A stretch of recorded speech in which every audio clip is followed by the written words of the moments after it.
राधे राधे मित्रों, देखिए आज का हमारा वीडियो कहानी का है और आज हम कहानी देखेंगे सीता जी को प्राप्त हुए कष्टों का मूल कारण क्या है। एक दिन सीता जी सखियों के साथ उद्यान में खेल रही थीं। वहां उन्हें सुख पक्षी का एक जोड़ा दिखाई दिया जो बड़ा मनोरम था। वे दोनों पक्षी एक डाली पे बैठकर इस प्रकार बोल रहे थे, पृथ्वी पर श्री राम नाम से प्रसिद्ध एक बड़े सुंदर राजा होंगे। उनकी महारानी सीता के नाम से विख्यात होंगी। श्री राम जी बड़े बुद्धिमान और बलवान होंगे। वे समस्त राजाओं को अपने बस में रखते हुए सीता के साथ 11,000 वर्षों तक राज्य करेंगे। धन्य है वे जानकी देवी और धन्य है श्री राम जो एक दूसरे को प्राप्त होकर इस पृथ्वी पर आनंद पूर्वक विहार करेंगे। उनको ऐसी बातें करते देखकर सीता जी ने सोचा, ये दोनों मेरे ही जीवन की मनोरम कथा कह रहे हैं, इन्हें पकड़कर सभी बातें पूछूं।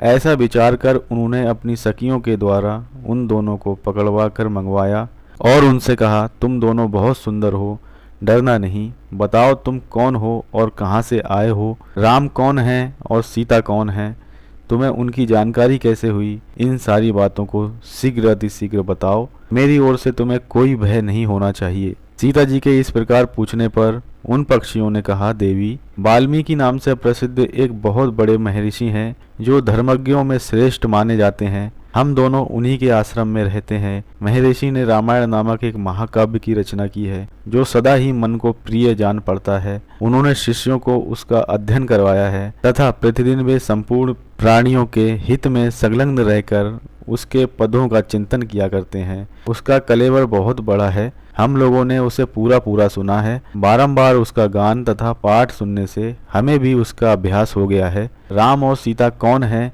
ये हम बताते हैं तथा इसकी भी सूचना देते हैं कि श्री राम के साथ कीड़ा करने वाली जानकी के विषय में क्या क्या बातें होने वाली हैं। तुम ध्यान देकर सुनो। महर्षि श्रृंग के द्वारा कराए हुए पुत्रेष्टि यज्ञ के प्रभाव से भगवान विष्णु राम, लक्ष्मण, भरत, शत्रुघ्न ये 4 शरीर धारण करके प्रकट होंगे। देवांगनाएं भी उनकी उत्तम कथा का गान करेंगी। श्री राम महर्षि विश्वामित्र के साथ भाई लक्ष्मण सहित हाथ में धनुष लिए मिथिला पधारेंगे।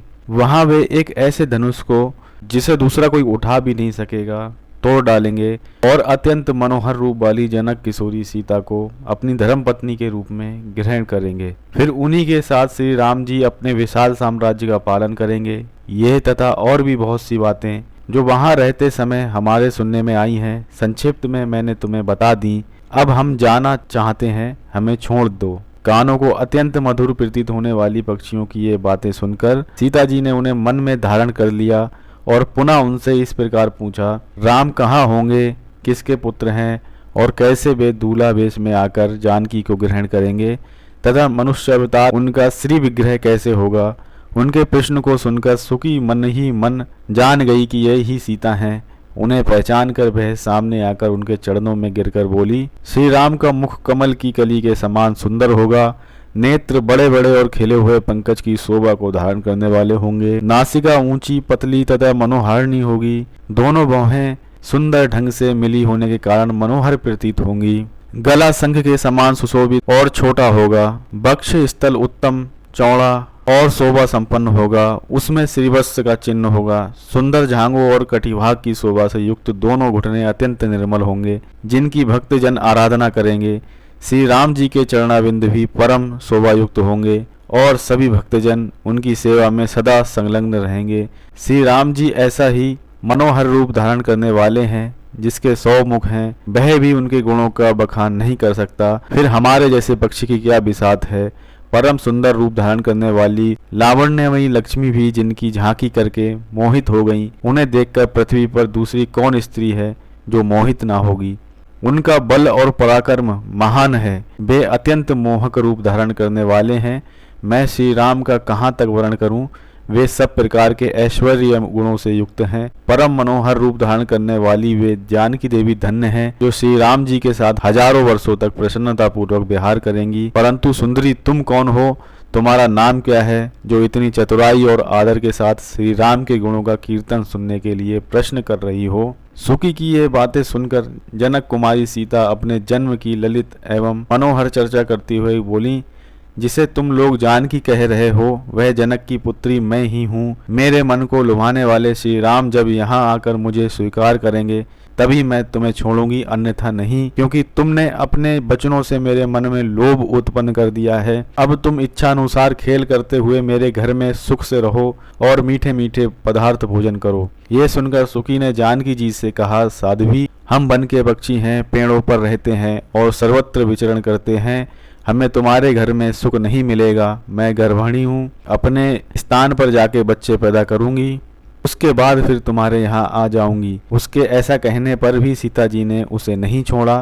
तब उसके पति सुक ने विनीत वाणी में उत्कंठित होकर कहा, सीता, मेरी सुंदरी भार्या को छोड़ दो, इसे क्यों रख रही हो? शोभने, ये गर्भिणी है, सदा मेरे मन में बसी रहती है। जब यह बच्चों को जन्म दे लेगी तब मैं इसे लेकर तुम्हारे पास आ जाऊंगा। सुक के ऐसा कहने पर जानकी जी ने कहा, महामते, तुम आराम से जा सकते हो, किंतु तुम्हारी ये भार्या मेरे प्रिय करने वाली है। मैं इसे अपने पास बड़े सुख से अपनी सखी बनाकर रखूंगी। ये सुनकर पक्षी दुखी हो गया। उसने करुणा युक्त वाणी में कहा, योगी लोग जो बातें कहते हैं वह सत्य ही है। किसी से कुछ ना कहें, मौन होकर रहें, नहीं तो उन्मत्त प्राणी अपने वचन रूपी दोष के कारण ही बंधन में पड़ता है। यदि हम इस पेड़ पर बैठकर वार्तालाप ना करते होते तो हमारे लिए ये बंधन कैसे प्राप्त होता? इसलिए मौन ही रहना चाहिए था। इतना कहकर पक्षी पुनः बोला, सुंदरी, मैं अपनी इस भार्या के बिना जीवित नहीं रह सकता, इसलिए इसे छोड़ दो। सीता, तुम बड़ी अच्छी हो, मेरी प्रार्थना मान लो। इस तरह नाना प्रकार की बातें कहकर उसने समझाया, परंतु सीता जी ने सुकी को नहीं छोड़ा। जब सुकी ने पुनः कहा, सीते, मुझे छोड़ दो, अन्यथा श्राप दे दूंगी, सीता जी ने कहा, तुम मुझे डराती धमकाती हो, मैं इससे तुम्हें नहीं छोड़ूंगी। तब सुकी ने क्रोध और दुख में आकुल होकर जानकी जी को श्राप दिया, अरे, जिस प्रकार तू मुझे इस समय अपने पति से विलग कर रही है, वैसे ही तुझे स्वयं भी गर्भिणी अवस्था में श्री राम से अलग होना पड़ेगा। यूं कहकर पति वियोग के शोक में उसके प्राण निकल गए। उसने श्री राम का स्मरण तथा पुनः पुनः राम नाम का उच्चारण करते हुए प्राण त्याग किया था। इसलिए उसे ले जाने के लिए सुंदर विमान आया और वह सुकी उस पर बैठकर भगवान के धाम को चली गई। भार्या की मृत्यु हो जाने पर सुख शोक से आतुर होकर बोला, मैं मनुष्यों से भरी हुई श्री राम की नगरी अयोध्या में जन्म लूंगा और इसका बदला चुकाऊंगा। मेरे ही वाक्य में उदेद में पड़कर तुम्हें पति वियोग का भारी दुख उठाना पड़ेगा। ये कहकर उसने भी अपना प्राण छोड़ दिया। तो इस तरह से आपने देखा कि सीता जी को प्राप्त हुए कष्टों का मूल कारण सुकी का श्राप था, जिसके कारण ही सीता जी को इतने कष्ट उठाने पड़े।